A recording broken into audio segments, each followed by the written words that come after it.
নমস্কার বন্ধুরা, আজকে আমি বানাতে চলেছি বিস্কুট। তার জন্য 1 বাটি ময়দা নিয়েছি, হাফ বাটি চিনি, ওই বাটিরই হাফ বাটি তেল নিয়েছি, 1 চামচ বেকিং পাউডার ও সামান্য নুন। প্রথমে ময়দাটাকে আমি একটা বড় বাটির মধ্যে দিয়ে দিচ্ছি এবং চিনিটা দিচ্ছি, বেকিং পাউডারটা দিচ্ছি, সামান্য একটু নুন দিয়ে দিচ্ছি এবং তেলটা দিয়ে অল্প অল্প করে মাখতে হবে।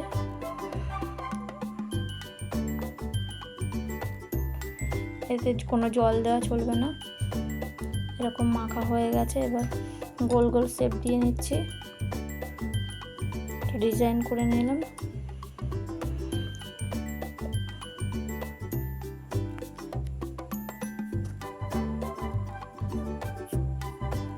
এবং কড়াতে 10 মিনিট বেক করে নিচ্ছি।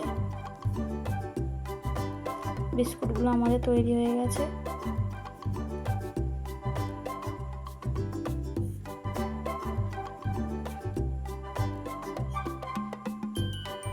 আপনাদের ভেঙে দেখাচ্ছি আমি কতটা ক্রিস্পি হয়েছে।